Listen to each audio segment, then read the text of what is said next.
Iblis itu membuat segala sesuatu itu tampak semenarik mungkin. Makanya nggak mungkin iblis menggoda dengan cara-cara yang menakutkan, apalagi dia tampil dengan wajah serem. Wah, nggak mungkin. Sekarang iblis itu udah mengubah cara menggodanya. Setan tidak pernah menyingkapkan kehancuran yang terjadi setelah dosa kita lakukan. Karena pertamanya iblis itu selalu menggoda dengan cara-cara yang menarik. Mana ada umpan yang gak menarik? Lihat kan, perangkap itu kan selalu dikasih umpan yang enak, sehingga binatang seperti tikus kan masuk, plak, kena tangkap. Iblis pun begitu. Jadi jangan pernah membiarkan kamu masuk pada jerat setan, jerat iblis itu, yang kelihatannya begitu memukau, begitu menyenangkan, tetapi membinasakan hidup kita. Kalau kita dicobai, kalau kita digoda, cara untuk menang dalam konflik dengan godaan adalah dengan lari dari setan dan dosa. Kita harus menjauh sejauh-jauhnya. Makanya saya kagum dengan orang ini. Coba next, lihat berikutnya.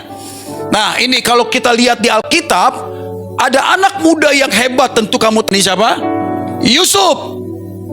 Yusuf diceritakan di Alkitab adalah anak muda yang keren, ganteng, dan sangat mencintai Tuhan. Dia ada pada konflik yang begitu berturut-turut, sampai pada akhirnya dia dibenci abang-abangnya, dia dijual, dia ditaruh di rumah seorang Potifar. Yusuf ini kan ganteng, ya kan? Udah ganteng, baik, makanya istri Potifar itu, tante Pot itu bergairah dia. Mungkin dia perhatiin si Yusuf kan, wis ganteng nih anak nih. Saya percaya waktu dia mau menggoda Yusuf, udah mempercantik diri, udah medikur, pedikur, udah perawatan dah ya. Jadi waktu dia mau goda Yusuf, jangan-jangan dia pakai parfum yang paling mutakhir pada waktu itu. Kan Yusuf dipesenin begini, semua dalam rumahku ini boleh engkau lakukan apa saja, tapi istriku jangan kau apa-apain, kan begitu. Yusuf ingat pesan Potifar. Jadi waktu istri Potifar ini mau goda Yusuf, Yusuf, apa kabar? Kira-kira begitulah ya. Ini saya pakai bahasa saya. Baik, tante Pot. Yusuf, kita bobo yuk. Apa? Bobo yuk. Tidak, lihat Yusuf lari. Yusuf lari. Ini yang membuat Yusuf menang. Ini yang membuat Yusuf tidak jatuh ke dalam dosa. Karena ketika tahu dosa itu sudah mulai mau menjerat, dia lari sekencang-kencangnya. Kalau kita kan enggak. Waktu digoda kan, Yusuf, apa kabar? Baik. Sini deh. Kenapa? Datang, kita datang. Bobo yuk, ayo. Nah, jatuh. Kita mendekat. Padahal kalau tahu itu jerat yang mematikan, larilah sekencang-kencangnya. Amin. Larilah. Jangan beli peluang. Dengar deh, kalau kamu beri peluang sedikit saja kepada iblis, pasti kita akan kena. Pasti. Karena iblis itu seperti singa. Dia itu mengamat-amati. Singa itu kan matanya tajam melihat ke depan. Dan dia tahu jarak berapa untuk dia memangsa buruannya. Dia tahu itu. Memangsa buruannya. Jadi kalau dia udah pada jarak dia tahu ini bisa ketangkep, dia lari. Tidak mungkin mangsanya itu meleset. Tidak tertangkap. Pasti kena. Tidak ada pencobaan yang melebihi kekuatan kita. Katakan amin. Kita bilang begini, aduh Tuhan terlalu berat ini godaan, ini terlalu berat cobaanku Tuhan, aku sungguh gak mampu. Yang katakan tidak mampu itu karena keinginanmu. Dikatakan setiap kali kita menyerah pada godaan, itu adalah akibat dari nafsu dan kelemahan kita sendiri.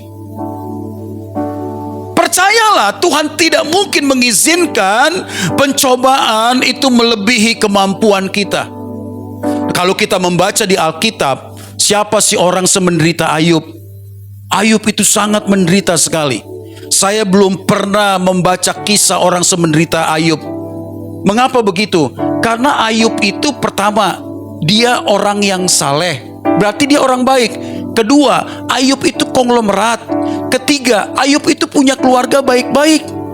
Mengapa Allah mengizinkan pencobaan sehingga Ayub ada pada sebuah keadaan yang sangat-sangat menekan hidupnya? Pertama, anak-anaknya mati, hartanya habis. Ketiga, dia terkena penyakit kusta, dan penyakit itu harus disingkirkan dari tengah masyarakat. Karena penyakit kusta itu dianggap sebagai penyakit kutukan, dan kusta itu baunya minta ampun. Itu kan apa ya, seperti bisul yang meleleh gitu ya. Harus disingkirkan. Bayangkan seorang konglomerat yang mengasihi Tuhan harus menghadapi kehidupan seperti itu. Tapi Ayub tidak mengutuki Tuhan.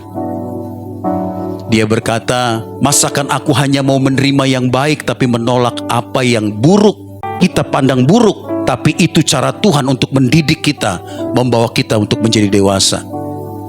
Makanya setelah Ayub melewati keadaan itu, peristiwa itu, dia berkata, dulu aku mengenal Tuhan oleh karena perkataan orang, sekarang mataku sendiri melihat Allah.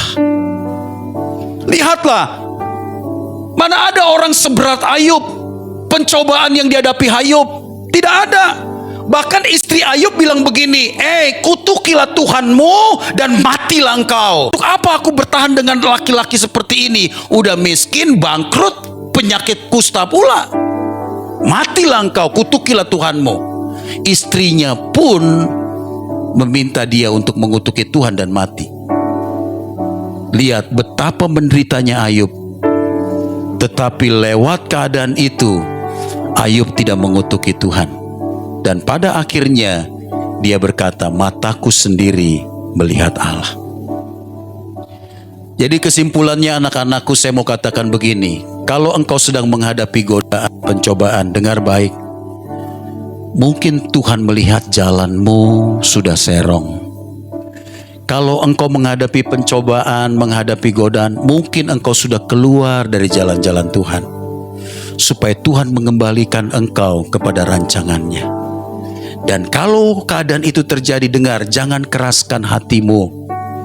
Biarlah engkau dengan lemah lembut berkata, Tuhan, aku mau mendengar, ampuni aku dan bawa aku kembali pada rancangan. Maka Tuhan akan memimpin jalan hidupmu sampai engkau melihat tangannya yang hebat dan perkasa membawa engkau diberkati Tuhan.